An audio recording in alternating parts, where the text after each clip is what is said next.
سورہ البقرہ کے 14 رکوع جو ہیں مکمل ہو گئے، آیت نمبر 121 تک۔ اس سے آگے آیت نمبر 122 آج شروع کرنی ہے۔ اللہ تبارک و تعالیٰ نے ارشاد فرمایا، یا بنی اسرائیل، اے بنی اسرائیل، اذکروا نعمتی التی انعمت علیکم، یاد کرو میری وہ نعمت جو میں نے تم پر کی، وَأَنِّي فَضَّلْتُكُمْ عَلَى الْعَالَمِينَ، اور یہ کہ میں نے تمہیں عالمین پر فضیلت دی۔ وَاتَّقُوا يَوْمًا، اس دن سے ڈرو، لا تجزی نفس عن نفس، کہ جس دن کوئی جان کسی جان کا بدلہ نہ دے گی، ولا یقبل منہا عدل،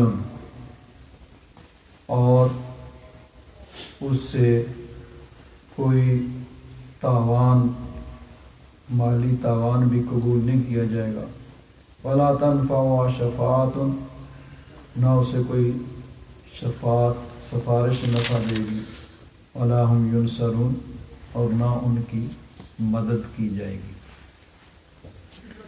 یہ دونوں آیات جو ہیں پہلے اسی سورہ البقرہ میں گزر چکی ہیں، آیت نمبر 47 اور 48۔ صرف اتنا فرق ہے کہ یہاں پہ ہے وَلَا يُقْبَلُ مِنْهَا عَدْلٌ وَلَا تَنْفَعُهَا شَفَاعَةٌ، اور وہاں پہ ہے وَلَا يُقْبَلُ مِنْهَا شَفَاعَةٌ وَلَا يُؤْخَذُ مِنْهَا عَدْلٌ۔ تو یہ حفاظ کے لیے اس طرح کی آیات جو ہیں ان پہ خاص توجہ رکھنی پڑتی ہے۔ اسی کو متشابہات، ایک تو متشابہات یعنی قرآنی اصطلاح ہے کہ جس میں وہ آیات مبارکہ جن کا مفہوم یعنی ہمارے علم میں نہیں ہے ان کو متشابہات کہتے ہیں، تو اس کے مقابلے میں محکم آیات جن کا مفہوم ہمیں معلوم ہے۔ تو متشابہات مفسرین کی اصطلاح میں ان آیات کو کہا جاتا ہے جن کے مفہوم کا ہمیں مکمل صحیح علم نہیں، لیکن حافظوں کی اصطلاح میں متشابہات کہتے ہیں کہ ملتے جلتے لفظ جب دو آیات میں ہوں تو اس کو متشابہ کہتے ہیں کہ پہلے سپارے سے پڑھتے پڑھتے 10ویں سپارے میں کبھی چلا گیا، کبھی 20ویں سے 10ویں میں آ گیا، یہ متشابہ ہوتے ہیں۔ تو اس آیت میں بھی اسی طرح متشابہ ہے کہ آیت نمبر 48 میں ہے وَلَا يُقْبَلُ مِنْهَا شَفَاعَةٌ، پہلے شفاعت، وَلَا يُؤْخَذُ مِنْهَا عَدْلٌ، عدل کا ذکر بعد میں، اور یہاں ہے وَلَا يُقْبَلُ مِنْهَا عَدْلٌ وَلَا تَنْفَعُ شَفَاعَةٌ، مفہوم ایک ہی ہے۔ حضرت پیر کرم شاہ صاحب رحمۃ اللہ تعالی علیہ آیت نمبر 47 اور 48 جو پہلے گزر چکی ہے اس کی تفسیر میں لکھتے ہیں، دنیا کی ساری قومیں، خاندان اور ان کے افراد اللہ تعالیٰ کی مخلوق ہونے میں اور حضرت آدم علیہ السلام کی اولاد ہونے میں سب برابر ہیں۔ اللہ تعالیٰ کے نزدیک برتری اور بزرگی کا دار و مدار عمدہ صفات اور خوبیاں ہیں جن سے کوئی قوم یا فرد متصف ہوتا ہے۔ یعنی اب دنیا میں معیار نسل اور رنگ کی بنا پہ ہے، کس رنگ کا ہے، کس نسل کا ہے، اور آج کے دور میں کس ملک میں رہتا ہے، کون سی نیشنلٹی ہے، اس بنا پہ فرق کیا جاتا ہے، لیکن اللہ تبارک و تعالیٰ کے نزدیک انا اکرمکم عند اللہ اتقاکم، یہ معیار ہے اللہ کے نزدیک معزز محترم قابل احترام وہ ہے جو زیادہ متقی پرہیزگار ہے، فرد ہو یا قوم ہو، یعنی وہ کوئی ایک اکیلا آدمی ہو، انڈیویجول ہو، یا پوری قوم ہو، ان کے یعنی کردار، ان کی صفات کو دیکھ کر یہ تعین ہوگا کہ اچھا کون ہے اور برا کون ہے۔ آگے فرماتے ہیں صرف کسی خاندان کا فرد ہونا یا کسی نسل سے ہونا کوئی معنی نہیں رکھتا۔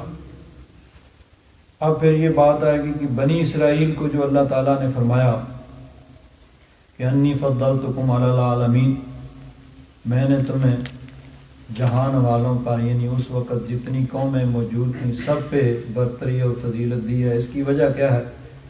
فرماتے ہیں ہدایت، علم و حکمت اور حکومت، یہ تین چیزیں ایسی چیزیں ہیں جو مجموعی طور پر اس وقت صرف بنی اسرائیل کے اندر جمع تھیں، ہدایت بھی، علم و حکمت بھی اور حکومت بھی۔ اس وقت بنی اسرائیل کے علاوہ کسی قوم میں یہ تینوں چیزیں بیک وقت نہیں پائی جاتی تھی، اس لیے ان کی بزرگی اور فضیلت مسلم تھی۔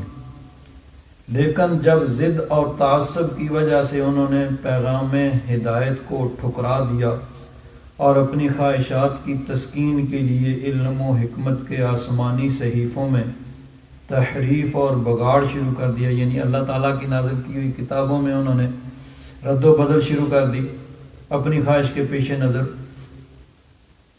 اور انبیاء کرام کی توہین اور بے ادبی کو اپنا پیشہ بنا لیا اور بعض کو قتل بھی کر دیا، تو ان کرتوتوں کے باعث ان پر ذلت و مسکنت کی لعنت مسلط کر دی گئی، گویا انہوں نے اپنے ہاتھوں سے اپنی فضیلت کا گلا گھونٹ دیا اور اپنی بزرگی کا جنازہ نکال دیا۔ اب چونکہ ان فضائل و اوصاف کی وارث امت مسلمہ تھی، اس لیے فضیلت و کرامت کا تاج اس کے سر پر رکھ دیا گیا۔ اللہ تعالیٰ نے فرمایا کنتم خیر امت اخرجت للناس، کہ تم بہترین امت ہو جو لوگوں کے لیے پیدا کی گئی ہے، تامرون بالمعروف وتنہون عن المنکر، تم نیکی کا حکم دیتے ہو اور برائی سے منع کرتے ہو، تؤمنون کنتم خیر امت اخرجت للناس تأمرون بالمعروف وتنہون عن المنکر وتؤمنون باللہ، اور اللہ پر ایمان لاتے ہو۔ تو یہ یعنی مسلمان بہترین امت ہے، لیکن ان کو اپنا فریضہ بھی اللہ تبارک و تعالیٰ نے یاد دلایا کہ کسی وقت بنی اسرائیل کو یہ فضیلت ملی تھی، انہوں نے خود ہی پھر اس کو ختم کر دیا۔ تو اب یہاں پہ یہ بھی سوال پیدا ہوتا ہے کہ ایک طرف تو اللہ تعالیٰ نے فرمایا کہ بنی اسرائیل کو انی فضلتکم علی العالمین، عالمین پہ، تمام جہانوں پہ تمہیں فضیلت دی، اور ادھر حضور کی امت کو فرمایا کنتم خیر امت اخرجت للناس، تم بہترین امت ہو جو لوگوں کے لیے نکالی گئی۔ علماء نے فرمایا کہ بنی اسرائیل کی فضیلت جو ہے وہ اپنے زمانے کے اعتبار سے تھی، اس وقت جتنی قومیں موجود تھیں ان پہ ان کو برتری حاصل تھی، اور نبی کریم صلی اللہ علیہ وسلم کی امت کی فضیلت ہے وہ کلی اور ہر زمانے کے اعتبار سے ہے۔ آگے دوسری آیت میں جو فرمایا کہ اس دن سے ڈرو جس دن کوئی جان کسی جان کا بدلہ نہیں بنے گی، اور اس سے نہ شفاعت قبول کی جائے گی، نہ کوئی مالی معاوضہ اسے لیا جائے گا، اور ان کی مدد نہیں ہوگی۔ علماء نے فرمایا کہ اجمع المفسرون علی ان المراد بهذه الآیات النفس الکافرۃ لا کل نفس، یہاں یعنی جس کو کہ شفاعت کوئی فائدہ نہیں دے گی، اس سے مراد کفار ہیں۔ اللہ تبارک و تعالیٰ اپنے فضل و کرم سے مومنین کے لیے وہاں بھی مددگار بنائے گا اور مومنوں کی سفارش بھی ہوگی اور اللہ تبارک و تعالیٰ کی بارگاہ میں مقبول بھی ہوگی۔ نبی کریم صلی اللہ علیہ وسلم شفاعت کبریٰ کا دروازہ کھولیں گے اور پھر انبیاء کرام شفاعت فرمائیں گے، قرآن پاک شفاعت فرمائے گا، رمضان شریف شفاعت فرمائے گا، حجر اسود شفاعت فرمائے گا، اسی طرح کسی کے نابالغ بچے فوت ہوئے ہیں وہ سفارش کریں گے۔ تو اس طرح یہ اللہ تبارک و تعالیٰ کی طرف سے مومنین کے لیے ہوں گے، کفار کے لیے کسی قسم کی وہاں سفارش اور کوئی مدد نہیں ہوگی۔ آگے فرمایا وَإِذِ ابْتَلَىٰ ابراہیم، اور اس وقت کو یاد کرو جب آزمایا ابراہیم کو ربہ، ان کے رب نے، بکلمات، کچھ باتوں سے، فَأَتَمَّهُنَّ، تو انہوں نے اس کو پورا کیا۔ اب یہ اس کا اعراب اسی طرح ہے اور معروف قرأت یہی ہے وَإِذِ ابْتَلَىٰ إِبْرَاهِيمَ رَبُّهُ۔ اب عربی گرامر کے اعتبار سے عموماً فاعل پہلے آتا ہے اور وہ مرفوع ہوتا ہے، اور مفعول جو ہے اس کے بعد آتا ہے اور وہ منصوب ہوتا ہے، تو اس حساب سے ہونا چاہیے تھا وَإِذِ ابْتَلَىٰ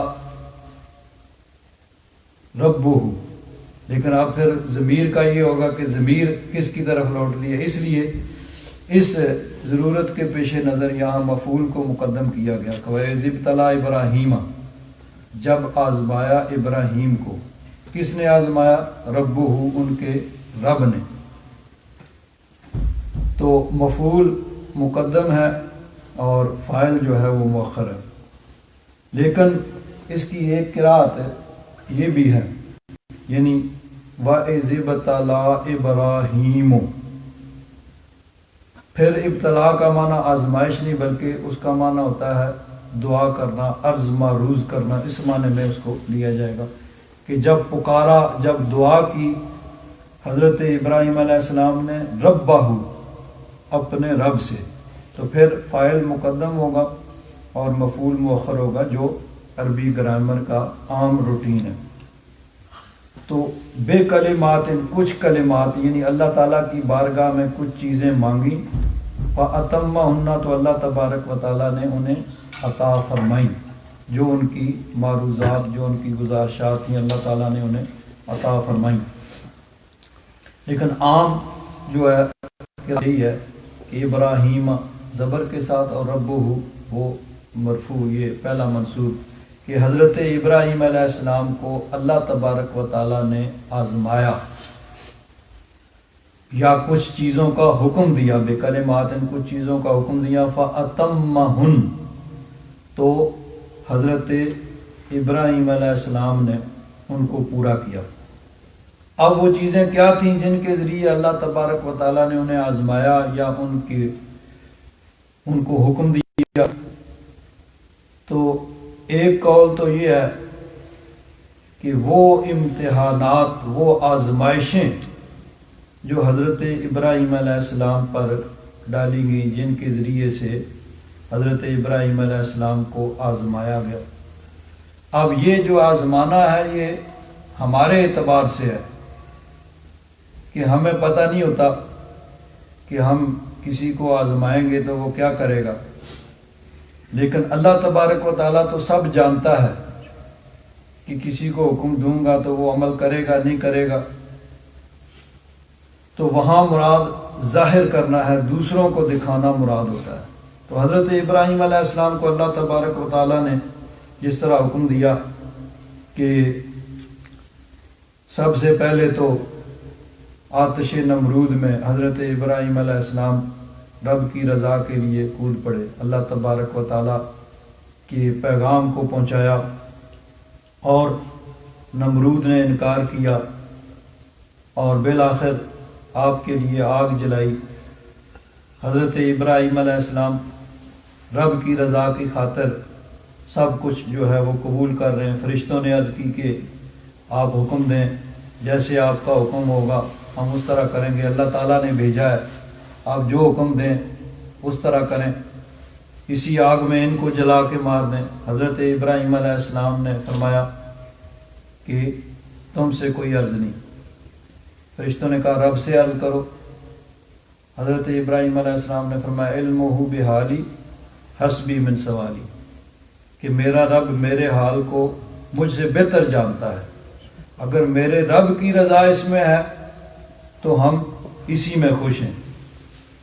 تو یہ راضی بے رضا کا سب سے اعلیٰ درجہ تھا جو حضرت ابراہیم علیہ السلام۔ ہمارے لیے کیا ہے کہ جب کوئی تکلیف کوئی مشکل آئے تو اس کو دور کرنے کے لیے جو جائز اور درست طریقے ہیں ان کو اختیار کیا جائے، اور اس تکلیف اس مصیبت کو جائز اور درست طریقے سے دور کرنے کی کوشش کی جائے۔ اگر کوئی بیماری آ جائے، علاج معالجہ، یہ ساری چیزیں یعنی اسباب کو بروئے کار لا کے اس تکلیف اس مصیبت اس پریشانی کو دور کرنے کی کوشش کی جائے۔ پھر بھی اگر وہ تکلیف وہ مصیبت دور نہیں ہوتی تو پھر صبر کیا جائے، یہ ہمارے لیے حکم ہے۔ لیکن یہ خاص اللہ والے وہ راضی بے رضا ہوتے ہیں، وہ تکلیف آ جائے تو اس کو دور کرنے کے لیے اسباب کو بھی اختیار نہیں کرتے۔ حضرت ابراہیم علیہ السلام نے فرمایا کہ ٹھیک ہے، اگر میرا رب کی رضا اس سے حاصل ہوتی ہے، ایک جان دے کے، تو اس سے زیادہ سستا سودا کوئی نہیں ہے کہ جان قربان کر کے اپنے مولا کو راضی کر لیا جائے۔ تو آتش نمرود میں حضرت ابراہیم علیہ السلام جانا گوارا کر لیا اللہ کی رضا کے لیے۔ اسی طرح پھر اللہ تبارک و تعالیٰ کی طرف سے آزمائش ہوئی، بڑھاپے میں ایک بیٹا ملا، اللہ تعالیٰ کی طرف سے حکم ہوا کہ بیوی اور بیٹے کو عرب کے اس ریگستان کے اندر بے آب ہو گیا، نہ جہاں پانی ہے، نہ کوئی سبزہ ہے، نہ کوئی آبادی ہے، وہاں چھوڑ کے آ جاؤ۔ حضرت ابراہیم علیہ السلام نے یعنی کوئی لہت و لال نہیں کیا کہ یہ کیسے ہوگا، وہ کیسے ہوگا، وہاں کیسے زندہ رہیں گے۔ رب کا حکم ہے، رب کی رضا ہے، رب تبارک و تعالیٰ ان کی حفاظت فرمائے گا، کیسے کرے گا وہ رب جانتا ہے۔ تو رب کی رضا کے لیے وہاں چھوڑ کے آگے۔ پھر موقع آ گیا، اللہ تبارک و تعالیٰ نے حضرت اسماعیل علیہ السلام کو ذبح کرنے کا حکم دیا۔ بڑھاپے میں جو بیٹا ملا تھا، اب وہ جوانی کو پہنچنے والا ہے، بڑھاپے کا سہارا بننے والا ہے، تو اللہ تعالیٰ کا حکم آ گیا بھئی اس کو ذبح کرو۔ اور حکم بھی کیا؟ اشارے سے۔ حضرت جبریل کو بھیج کے حکم نہیں دیا، خواب کے اندر اللہ تبارک و تعالیٰ کا حکم آیا، رب کے حکم پر عمل کرتے ہوئے حضرت اسماعیل علیہ السلام کے گلے پہ چھری چلا دی۔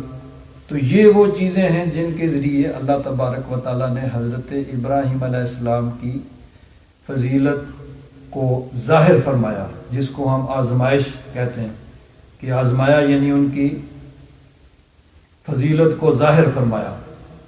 بعض علماء نے فرمایا کہ اس کے علاوہ باقی جو احکام شریعت ہیں، جن میں سے بہت سی چیزیں ہمارے لیے کچھ واجب ہیں، کچھ مستحبات کے درجے میں ہیں، حضرت ابراہیم علیہ السلام کو اللہ تبارک و تعالیٰ نے ان کا حکم دیا۔ حضرت ابراہیم علیہ السلام نے ان تمام چیزوں کو جو ہے وہ پورا کیا۔ اس کے بارے میں لکھا ہے کہ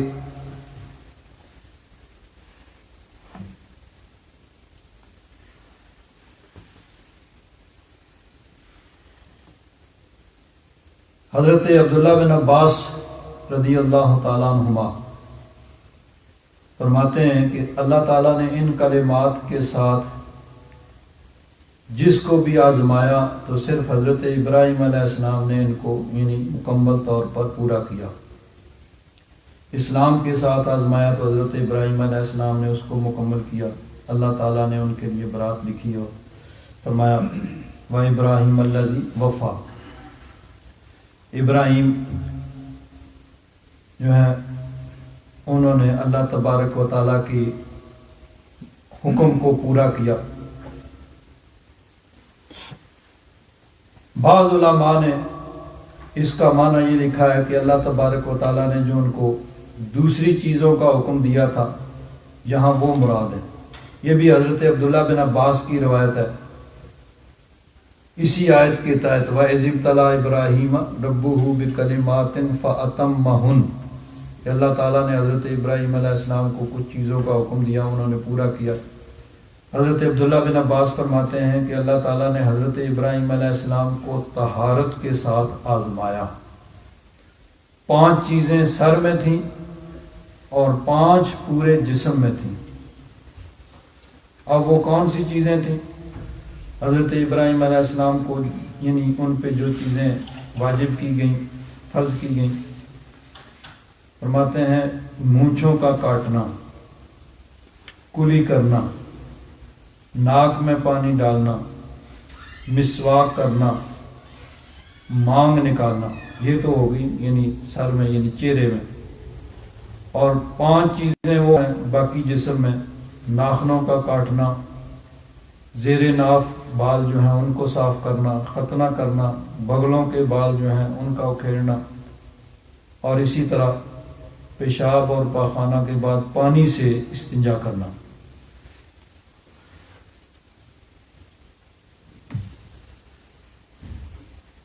آگے ایک اور چیز لکھی ہے کہ حضرت ابراہیم علیہ السلام پہلے شخص تھے کہ جن کے بال سفید ہوئے، اس سے پہلے یہ بالوں کی سفیدی نہیں ہوتی تھی۔ جب آپ کے بال سفید ہوئے تو اللہ تبارک و تعالیٰ کی بارگاہ میں عرض کیا کہ یا رب ذوالجلال یہ کیا ہے؟ اللہ تبارک و تعالیٰ نے فرمایا یہ وقار ہے، عزت ہے۔ حضرت ابراہیم علیہ السلام نے عرض کی یا رب میرے وقار میں اضافہ فرما۔ آگے ایک اور حدیث پاک ہے کہ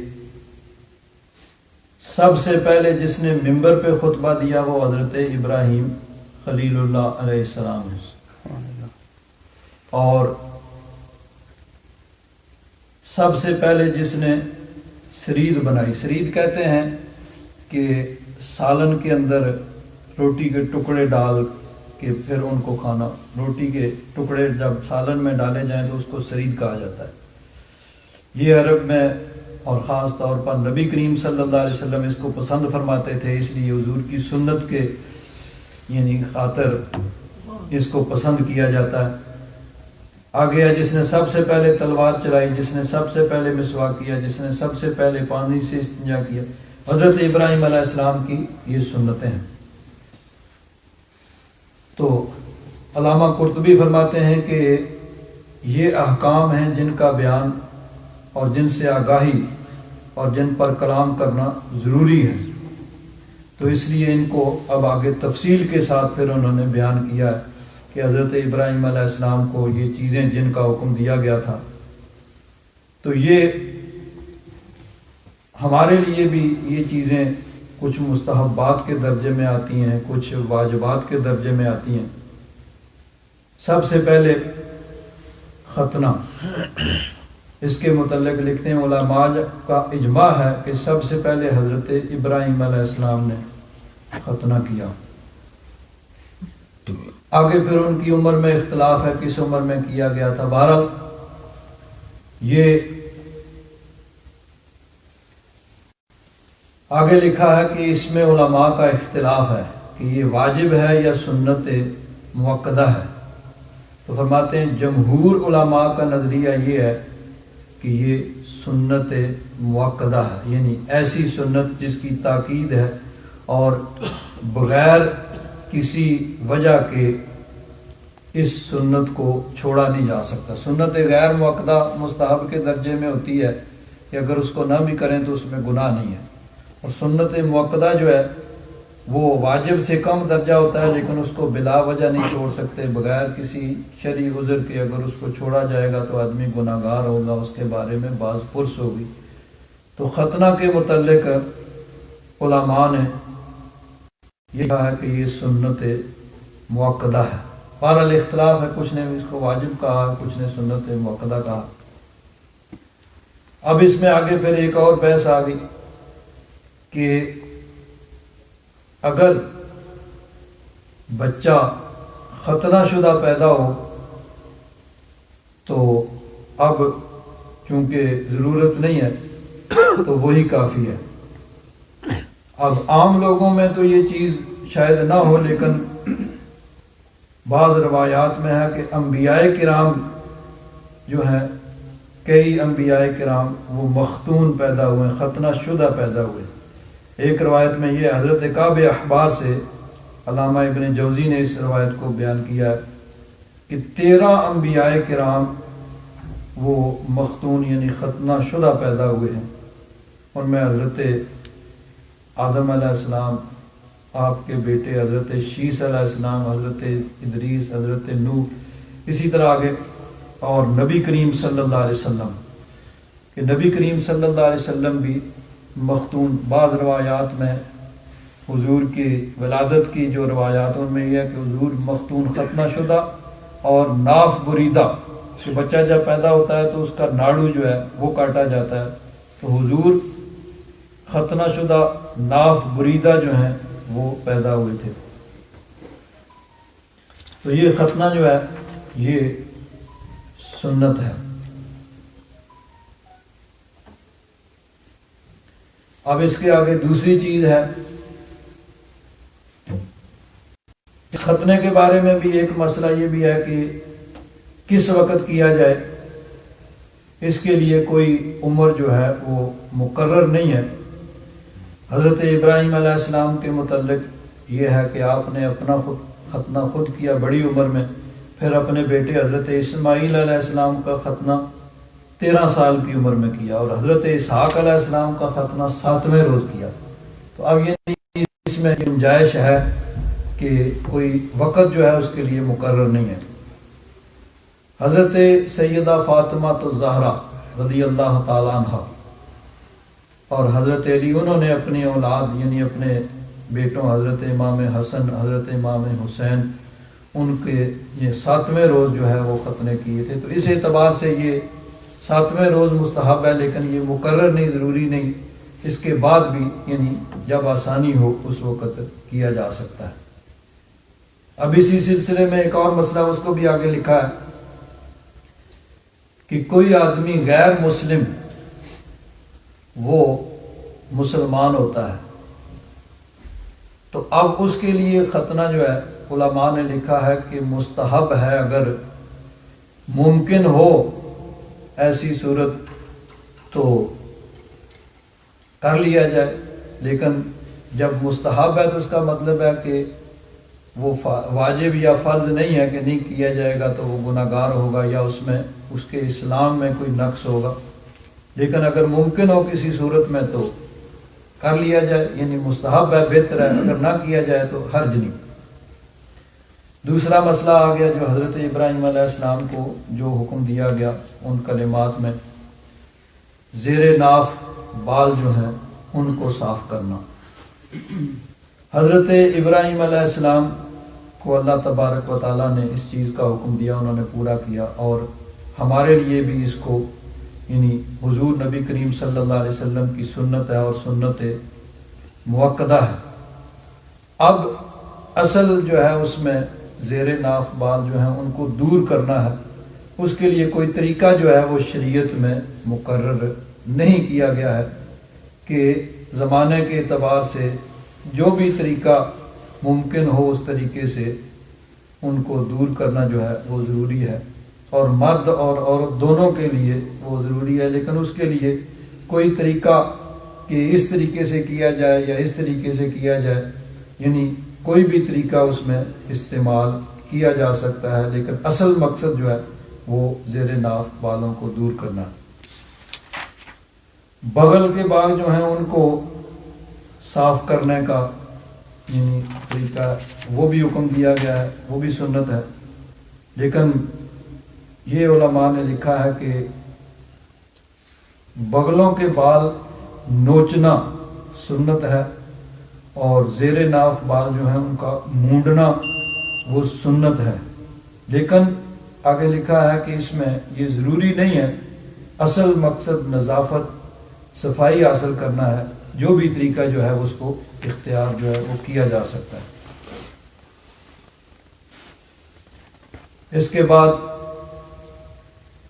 تقلیم الاظفار، ناخنوں کا کاٹنا، ناخن تراشنا، یہ بھی یعنی سنت ہے، اور ناخنوں کا بڑھانا اس سے منع کیا گیا ہے۔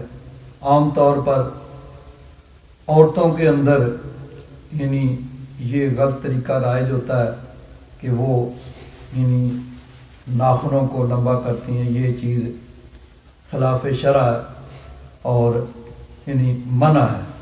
ناخن جو ہے ان کو یعنی مناسب وقت پہ ان کا کاٹنا جو ہے وہ ضروری ہے، اور اس کی وجہ یہ ہے کہ اس سے ناخن بڑے ہوئے ہوں تو اس سے خراش بھی آ سکتی ہے، اور ناخنوں کے اندر اگر مٹی وغیرہ جمع ہوگی تو طبی اعتبار سے میڈیکلی وہ بھی نقصان دہ ہوتی ہے۔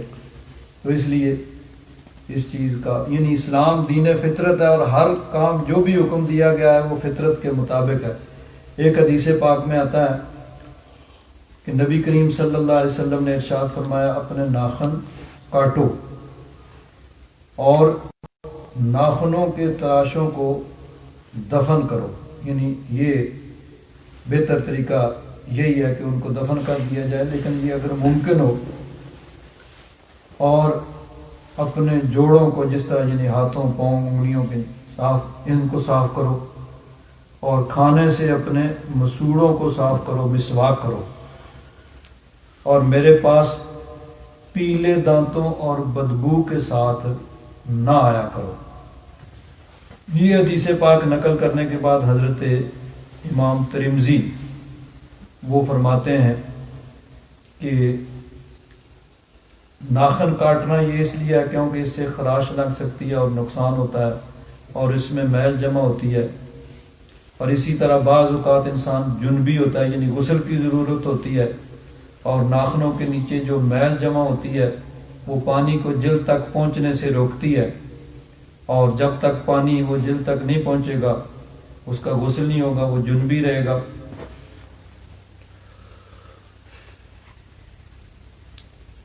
تو اس لیے یہ ناخنوں کا جو ہے تراشنا جو ہے اس کا بھی شریعت میں حکم دیا گیا۔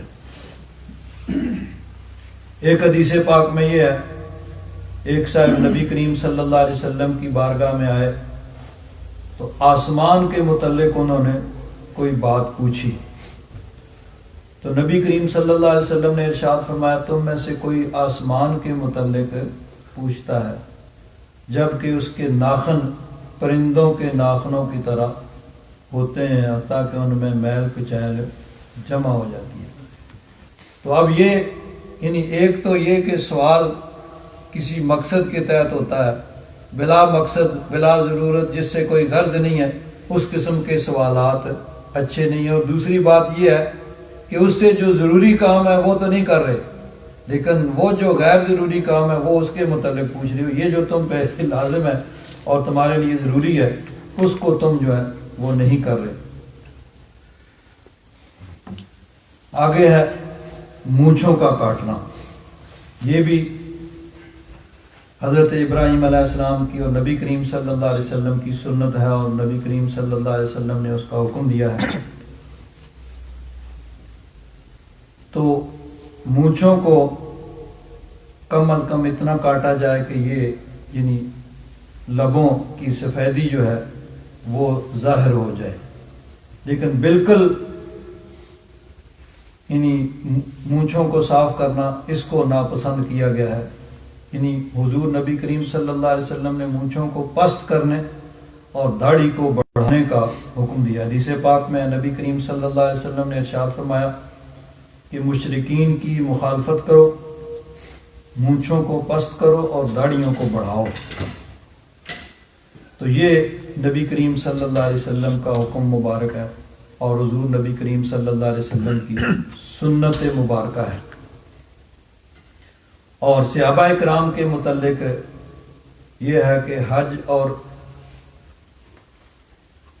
یعنی حج اور عمرہ کے یعنی یہ مونچھوں کے ساتھ ساتھ داڑھی مبارک اور سر کے بالوں کا بھی اس میں ذکر آ جاتا ہے کہ سر کے بالوں کے متعلق یہ ہے کہ نبی کریم صلی اللہ علیہ وسلم عموماً زلفیں مبارک رکھتے تھے، اور زلف مبارک حضور نبی کریم صلی اللہ علیہ وسلم کی آدھی یہ گردن تک ہوتی تھی، یہ مطلب عمومی، جب بڑھ جاتی تو شاہ مبارک کندھا مبارک کو چھوتی، پھر حضور ان کو کٹواتے اور کٹوا کے یہ اوپر کانوں کی لو تک ان کو کرتے، پھر یعنی درمیانی حالت جو ہے وہ گردن کی درمیان تک تھی۔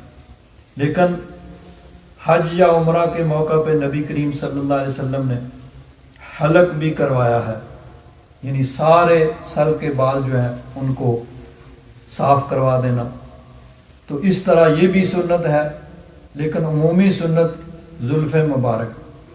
تو بزرگوں نے ان دونوں طریقوں کو اختیار کیا ہے، بعض جو ہیں عموماً زلفیں رکھتے ہیں اور بعض نے جو ہے حلق کو پسند کیا ہے، یعنی سارے بال کے سر کے بال جو ہیں ان کو صاف کروانا۔ لیکن یہ دو ہی طریقے ہیں، یا تو زلفیں ہوں یا سارے سر کے بال سفید کی، باقی اس کے درمیانی جو طریقہ ہے وہ آدھے کاٹنا آدھے رکھنا، یہ جو ہے نا نہیں، اسلامی طریقہ یہ دو ہی ہیں۔ اور جنہوں نے سر کے بالوں کو حلق کو پسند کیا ان میں حضرت علی رضی اللہ تعالیٰ عنہ کے متعلق بھی ہے کہ حضرت علی، ابو داؤد شریف کے اندر حدیث پاک ہے کہ حضرت علی رضی اللہ تعالیٰ عنہ اپنے سر کے بالوں کو بالکل سب حلق کروا سر کے بال جو ہے صاف کرواتے تھے، اور فرماتے تھے کہ نبی کریم صلی اللہ علیہ وسلم کی حدیث پاک ہے کہ جس پہ غسل واجب ہو وہ غسل کرے، اور اگر ذرا سی جگہ بھی خشک رہ جائے تو اس کو یوں عذاب دیا جائے گا، یعنی کوئی طریقہ حضور نے بیان فرمایا جہنم کا اس کو عذاب ہوگا، یعنی جب غسل میں جسم کا کوئی حصہ خشک رہ جائے گا تو غسل نہیں ہوگا، جب غسل نہیں تو پھر نماز نہیں، کوئی عبادت نہیں۔ تو حضرت علی فرماتے ہیں من ثم آذیت راسی، اسی وجہ سے میں نے اپنے سر سے دشمنی کر لی، یعنی سر کے بالوں کو میں بالکل مڑا کے رکھتا ہوں کہ کہیں اس وجہ سے یعنی کوئی جگہ خشک نہ رہ جائے اور میں بھی اس وعید کا حقدار نہ ٹھہروں۔ بہرحال یہ دونوں طریقے جو ہیں وہ سنت ہیں، یا تو زلفیں یا پھر سر کے بال جو ہیں وہ سارے سفید، اور بعض بزرگوں نے اس کو اختیار کیا ہے، بعضوں نے اس کو اختیار کیا ہے۔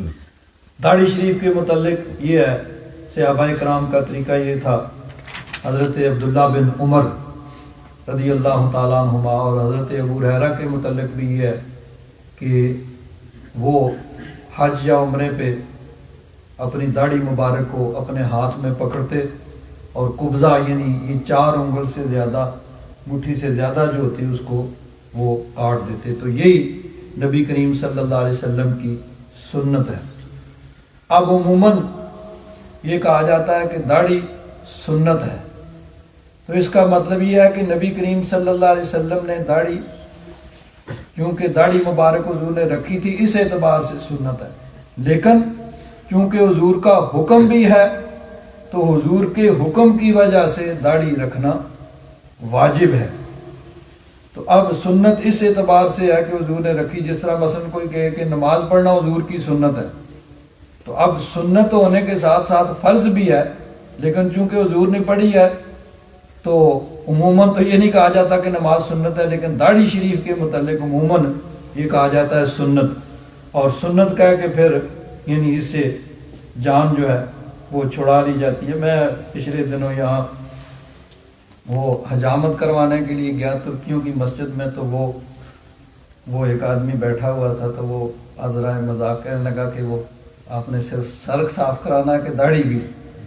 تو میں نے اس کو جیسی ڈچ آتی تھی میں نے کہا کہ ہمارے ہاں امام کی لمبی داڑھی ہونی چاہیے، آپ کے ہاں تو امام بغیر داڑھی کے بھی ہو سکتا ہے۔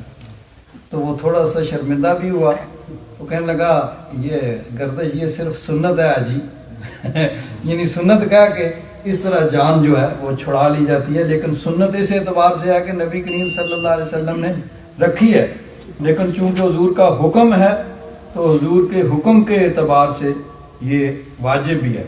اب یعنی اس کی کوئی حد مقرر نہیں ہے، لیکن کم از کم اتنی داڑھی ہو کہ جس کو داڑھی کہا جا سکے. یہ جو ہے یعنی کاٹ کے اتنی چھوٹی کرنا کہ وہ یعنی ایک فیشن کے طور پر اس کو داڑھی نہیں کہا جائے گا اور وہ واجب کو پورا نہیں کرے گی. واجب یہ ہے کہ کم از کم وہ یعنی اس کو داڑھی کہا جائے.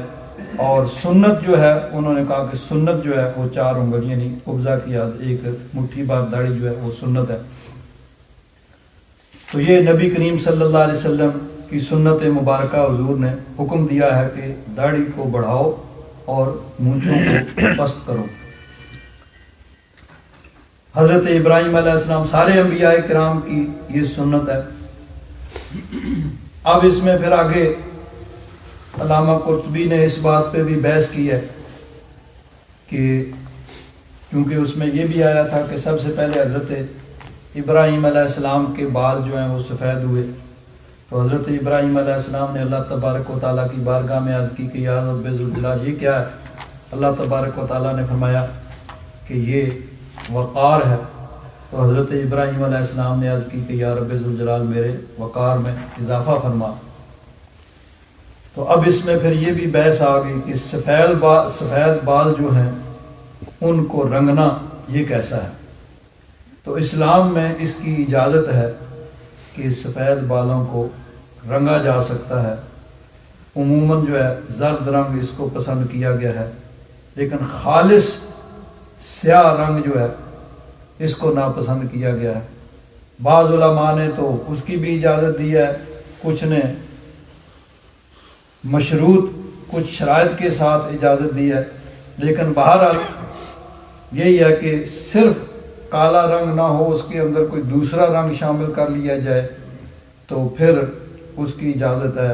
زرد رنگ جو ہے وہ بھی پسندیدہ ہے. اور اگر بعض علماء نے اور بعض بزرگوں نے اس کو رنگنے کو یعنی ناپسند کیا ہے، اور بہرحال اگر رنگے جائیں تو اس کی بھی اجازت ہے. بعض نے سنت بھی کہا، مستحب کہا ہے. لیکن خالص جو ہے سیاہ رنگ جو ہے اس سے بچنا چاہیے. اس کے اندر کوئی دوسرا رنگ شامل کر لیا جائے یا زرد رنگ، اس طرح یہ اجازت ہے. اور نبی کریم صلی اللہ علیہ وسلم سے بعض روایات اس طرح بھی ہیں کہ حضور نے اس کی ترغیب بھی دلائی. فتح مکہ کے موقع پہ حضرت ابو بکر صدیق رضی اللہ تعالیٰ عنہ کے والد گرامی حضرت ابو قحافہ رضی اللہ تعالیٰ عنہ، ان کو حضور کی بارگاہ میں پیش کیا گیا. یعنی اس سے پہلے وہ مسلمان نہیں، اس وقت ان کو حضور کی بارگاہ میں پیش کیا گیا. انہوں نے جو ہے وہ اس وقت کلمہ پڑھا، مسلمان ہوئے. تو ان کی داڑھی بہت بڑی ہوئی تھی. تو نبی کریم صلی اللہ علیہ وسلم نے ترغیب دی کہ ان کو یعنی کاٹ کے اس کو صحیح طریقے سے کیا جائے. اور پھر اس میں یہ بھی ہے کہ کسی رنگنے کا بھی حضور نے ترغیب دی. تو اس میں یہ بھی ہے کہ داڑھی جو ہے وہ سنت کے مطابق بہت زیادہ لمبی وہ بھی نہیں ہونی چاہیے، اس کو کاٹ کے سنت کے مطابق جو ہے وہ کرنا چاہیے، یعنی ایک قبضہ مٹھی بھر. تو یہ جو ہے بہتر ہے. اور رنگنے کے متعلق بھی یہی ہے کہ بعض علماء نے اس کو پسند کیا ہے، بعض نے اس کو اسی طرح چھوڑا ہے. جس طرح حضرت ابراہیم علیہ السلام نے عرض کیا کہ یا رب ذوالجلال یہ وقار ہے تو اس وقار میں اور اضافہ فرما. تو دونوں صورتیں جائز ہیں. لیکن خالص اب سیاہ رنگ، چاہے وہ آدمی سر کے بال رنگے چاہے داڑھی کے ہوں، کوئی بھی اس سے بچنا چاہیے. تو ویسے صرف بال کالے کرنے سے آدمی جو ہے وہ صرف اپنے آپ کو تسلی دیتا ہے، اس سے کوئی آدمی جوان جو ہے وہ نہیں ہو جاتا ہے. صرف یہ ہے کہ اپنے آپ کو آدمی تھوڑی سی تسلی جو ہے وہ دے لیتا ہے. اس کے بعد ہے سرید، یعنی شوربے کے اندر ٹکڑوں کو ڈال کے ان کو، یہ بھی نبی کریم صلی اللہ علیہ وسلم یہ حضرت ابراہیم علیہ السلام نے کیا. یہ ان چیزوں میں سے نہیں جن کا حکم دیا، لیکن چونکہ یہ آپ نے کیا تو اس اعتبار سے یہ بھی یعنی پسندیدہ چیز ہے. نبی کریم صلی اللہ علیہ وسلم اس کو پسند فرماتے تھے. اور حضور نبی کریم صلی اللہ علیہ وسلم عموماً اس طرح کے اندر روٹی کے ٹکڑے ڈال کے ان کو یعنی حضور تناول فرماتے تھے، کھاتے تھے، اور اس چیز کو نبی کریم صلی اللہ علیہ وسلم نے پسند فرمایا۔ تو یہ چیزیں ہیں جو حضرت ابراہیم علیہ السلام کو اللہ تبارک و تعالیٰ نے ان چیزوں کا حکم دیا، تو حضرت ابراہیم علیہ السلام نے ان کو پورا کیا۔ اللہ تبارک و تعالیٰ نے ارشاد فرمایا وَإِذِ ابْتَلَىٰ إِبْرَاهِيمَ رَبُّهُ بِكَلِمَاتٍ کہ حضرت ابراہیم علیہ السلام کو اللہ تعالیٰ نے کچھ چیزوں کا حکم دیا تو انہوں نے ان کو پورا کیا۔ فَأَتَمَّهُنَّ اللہ تعالیٰ نے ان کو پورا کیا۔ قَالَ اللہ تبارک و تعالیٰ نے ارشاد فرمایا اِنِّي جَاعِلُكَ لِلنَّاسِ إِمَامًا کہ میں آپ کو لوگوں کا امام بناؤں گا۔ قال ومن ذریتی حضرت ابراہیم علیہ السلام نے عرض کیا کہ اور میری اولاد میں سے بھی، یعنی ان کو بھی یہ امامت ملے۔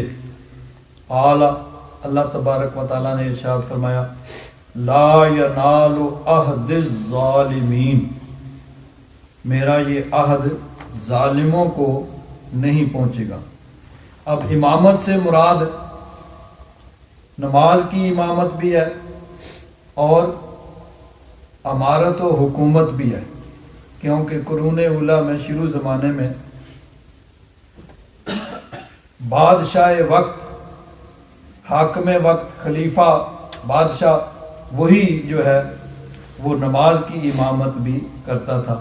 نبی کریم صلی اللہ علیہ وسلم مسجد نبی شریف میں نماز بھی پڑھاتے تھے اور فیصلے بھی فرماتے تھے اور یعنی امور سلطنت بھی انجام دیتے تھے۔ اسی طرح پھر حضرت صدیق اکبر، حضرت فاروق اعظم، حضرت عثمان غنی، حضرت علی، یہی طریقہ چلا آ رہا کہ حاکم وقت، خلیفہ، بادشاہ یا یعنی بادشاہ کا جب سلطنت بہت زیادہ پھیل گئی تو جو حکمران بادشاہ کی طرف سے مقرر ہوتا تھا وہی قاضی القضات بھی ہوتا تھا، وہی فیصلے کرتا تھا، وہی لوگوں کو مسائل بھی بتاتا تھا، وہی نماز کی امامت بھی، اور امور سلطنت گورنمنٹ کے جو انتظام چلانا وہی اسی کے ذمہ ہوتا تھا۔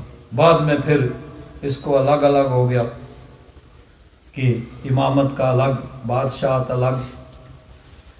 تو اللہ تبارک و تعالیٰ نے فرمایا لا ینال عہد الظالمین میرا یہ عہد ظالموں کو نہیں پہنچے گا، یعنی ظالم اس امامت کے حقدار نہیں ہوں گے۔ حضرت پیر کرم شاہ صاحب رحمۃ اللہ تعالی علیہ اس کی تفسیر میں فرماتے ہیں کہ اپنی اولاد کے لیے حضرت ابراہیم علیہ السلام کا دعا کرنا ایک طبی فطری چیز ہے کہ اللہ تعالیٰ نے فرمایا کہ میں آپ کو امامت دوں گا، لوگوں کا پیشوا بناؤں گا۔ تو حضرت ابراہیم علیہ السلام نے اپنی اولاد کے لیے بھی دعا کی کہ یا رب ذوالجلال یہ نعمت میری اولاد کو بھی ملے، پیشوائی، امامت۔ اللہ تعالیٰ نے فرمایا کہ آپ کی دعا قبول ہے، لیکن لا ینال عہدی الظالمین میرا یہ عہد ظالموں کو نہیں پہنچے گا، ان کو نہیں ملے گا۔ تو حضرت پیر کرم شاہ صاحب رحمۃ اللہ تعالیٰ علیہ فرماتے ہیں کہ اپنی اولاد کے لیے حضرت ابراہیم علیہ السلام کا دعا کرنا ایک طبی چیز تھی۔ اللہ تعالیٰ نے فرمایا کہ میرا یہ وعدہ ظالموں کے لیے نہیں، ہاں جو نیک اور اطاعت گزار ہوں گے ان میں سے بعض کو شرف نبوت سے سرفراز کیا جائے گا۔ یعنی حضرت ابراہیم علیہ السلام کی اولاد میں سے بعض علماء نے یہ لکھا ہے کہ حضرت ابراہیم علیہ السلام کے بعد جتنے بھی انبیاء کرام آئے، ہزاروں کی تعداد میں، کسی نے 4000 کی تعداد لکھی ہے، وہ سب کے سب حضرت ابراہیم علیہ السلام کی اولاد میں ہوئے۔ تو اللہ تعالیٰ نے فرمایا کہ ان میں جو اطاعت گزار نیک متقی پرہیزگار ہوں گے ان کو شرف نبوت سے بھی ان میں سے بعض کو سرفراز کیا جائے گا، لیکن ظالم اور بدکار اس نعمت کے حقدار نہیں ہوں گے۔ آگے فرماتے ہیں اس آیت سے علماء نے انبیاء کرام کی عصمت پر استدلال کیا ہے، یعنی انبیاء کرام وہ معصوم ہوتے ہیں، یعنی وہاں گناہ کا تصور بھی نہیں کیا جا سکتا۔ باقی جو اولیاء کرام ہیں ان کو اللہ تبارک و تعالیٰ اپنے فضل و کرم سے گناہوں سے محفوظ رکھتا ہے تو ان کو معصوم نہیں کہتے بلکہ محفوظ کہا جاتا ہے کہ ان کو اللہ تعالیٰ نے اپنے فضل سے بچا لیا. لیکن انبیاء کرام وہاں پہ گناہ کا تصور بھی نہیں ہو سکتا کہ ان کے بارے میں یہ سوچا بھی نہیں جا سکتا کہ وہ کوئی گناہ کر سکتے ہیں. تو عصمت انبیاء کرام پر بھی استدلال کیا. آگے فرماتے ہیں نیز سربراہ مملکت کے لیے جن صفات کا پایا جانا ضروری ہے ان کے متعلق بھی علماء اسلام نے تصریح کی ہے. ان الامام یکون اہل العدل والاحسان والفضل مع القوۃ علی القیام بذلک الی آخری.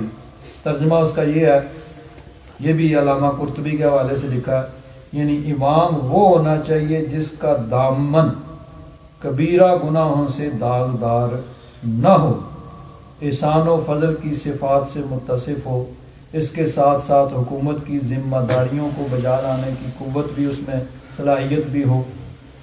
ان خوبیوں والے خلیفہ کے متعلق نبی کریم صلی اللہ علیہ وسلم نے فرمایا کہ ان سے جھگڑو نہیں. فاسق و فاجر وہ اس چیز کے حقدار نہیں ہیں. لیکن آج کے دور میں اگر دیکھا جائے تو جو بھی حکمران ہوتا ہے اس کے اندر ان چیزوں کا پایا جانا ضروری ہے. بلکہ عوام حکمرانوں کو کیوں کہیں، عوام ووٹ ہی اسی کو دیتے ہیں جس کے پیچھے ایک بدماشوں کی ٹیم ہو. شریف آدمی اگر کوئی الیکشن میں کھڑا ہی ہوتا ہے تو ہمارے ہاں تو یہ چیز بڑی مشہور ہے، وہ شریف آدمی یہ کیوں کھڑا ہو گیا، اس کا کیا کام. یعنی یہ کام شرافت اور یہ چیز آپس میں ضد بن گئی ہیں کہ کوئی شریف جو ہے وہ اس کا کام صرف مسجد میں بیٹھ جائے. یہ حکمرانی کا کام یہ شریف آدمی کا نہیں، یہ اس کا کام ہے جو قتل کے مقدمے میں مطلوب ہو، جو جس نے چوروں ڈاکوؤں کا ایک لشکر رکھا ہوا ہو، اس کا یہ کام ہے.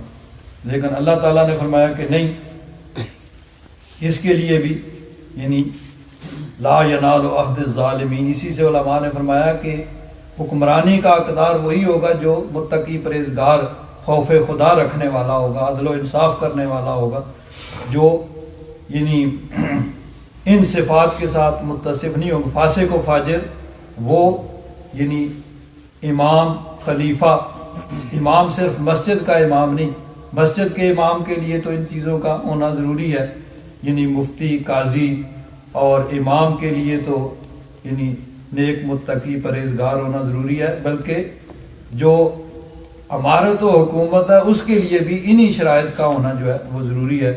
اس کے ساتھ ساتھ اس کے اندر یہ بھی صلاحیت ہو کہ امور سلطنت کو ہی چلا سکے. صرف نیک متقی پرہیزگار کو اگر بنا دیا جائے گا تو امور سلطنت وہ کیسے چلائے گا. ان چیزوں کا علم ہونا، اس کی صلاحیت ہونا بھی بہرحال اس کے لیے ضروری ہے.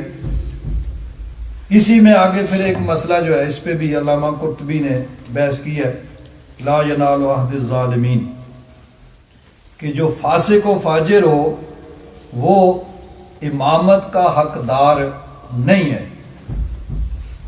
اسی لیے حضرت امام علی مقام رضی اللہ تعالیٰ عنہ نے یزید کو خلیفہ تسلیم نہیں کیا کہ وہ فاسق و فاجر تھا، شریعت مطہرہ کی حدوں کو توڑنے والا تھا، تو آپ نے اس کو خلیفہ اور امام تسلیم نہیں کیا.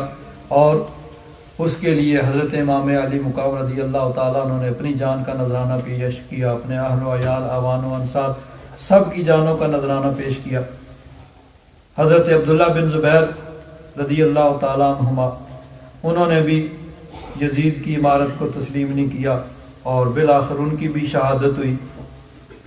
تو یہ اب اس میں پھر دو چیزیں آ جاتی ہیں، ایک ہے رخصت، ایک ہے عزیمت. اگر کوئی آدمی ایسا مسلط ہو جائے جو اہل نہیں ہے، فاسق و فاجر ہے، لیکن وہ حکمران کسی بادشاہ بن گیا ہے، تو جنہوں نے بنایا ہے آج کے دور میں، جنہوں نے اس کو ووٹ دے کے اس کو وہاں تک پہنچایا ہے، وہ تو بہرحال مجرم ہیں کہ جن کے ووٹ چاہے انہوں نے اپنے محلے کے آدمی کو دیے، اس نے آگے اس کو دیا، اس نے آگے حق یعنی حصہ تو وہ بن گئے کسی بھی صورت میں. تو جو لوگ اس کو اس پوسٹ تک پہنچانے والے ہیں، بہرحال وہ مجرم تو ہیں، لیکن جو اس میں شامل نہیں ہیں لیکن ان کو اختیار بھی نہیں ہے، وہ کر نہیں سکتے کچھ، تو وہ اگر خاموشی اختیار کریں تو یہ بھی جائز ہے۔ جس طرح یزید کی خلافت میں بہت سے صحابہ کرام نے خاموشی اختیار کی، انہوں نے دیکھا کہ اب یہ حکمران بن چکا ہے، ہمارے اختیار میں نہیں ہے اس کو معزول کرنا، تو انہوں نے خاموشی اختیار کی، بھائی ٹھیک ہے ہم جو ہے اللہ اللہ کر کے گزارتے ہیں، یہ ہمارے اختیار میں نہیں ہے۔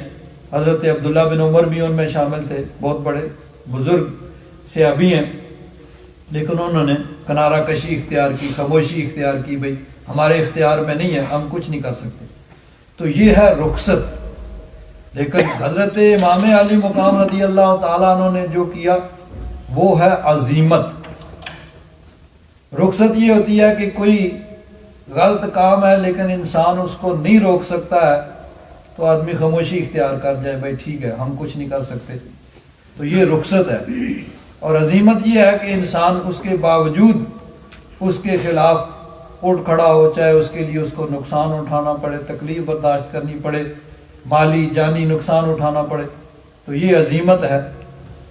تو بہت سے بزرگوں نے رخصت پہ عمل کیا، یزید کی یعنی خلافت کو انہوں نے تسلیم کر لیا کہ ہم کچھ نہیں کر سکتے، اس لیے یعنی یہ ہم خاموشی اختیار کرتے ہیں۔ لیکن حضرت امام علی مقام رضی اللہ تعالیٰ عنہ نے عزیمت پہ عمل کیا کہ چاہے اس کے لیے تکلیف اٹھانی پڑے، مشقت اٹھانی پڑے، نقصان اٹھانا پڑے، حتیٰ کہ اپنی جان کا نذرانہ پیش کر دیا، اپنے بیٹوں، بھتیجوں، پانجوں، اپنے دوست احباب سب کی جانوں کا نذرانہ پیش کر دیا، لیکن اس کے سامنے سر تسلیم خم نہیں کیا، تو اس کو عزیمت کہا جاتا ہے۔ تو اس کی بحث بھی لا ینال عہد الظالمین اس کے ضمن میں علماء نے کی ہے کہ وہ جو بزرگوں نے کیا انہوں نے رخصت پہ عمل کیا، اور حضرت امام علی مقام رضی اللہ تعالیٰ عنہ نے عزیمت پہ عمل کیا۔ تو بہرحال رخصت جو ہے وہ جائز ہے، لیکن عزیمت جو ہے اس کا درجہ مرتبہ اللہ تبارک و تعالیٰ کی بارگاہ میں بہت زیادہ ہے۔ الحمدللہ رب العالمین والصلاة والسلام علی حبیبہ سیدنا و مولانا محمد وعلی آلہ واصحابہ اجمعین۔ اللہم انک عفو کریم تحب العفو فاعف عنا یا غفور یا غفور یا غفور۔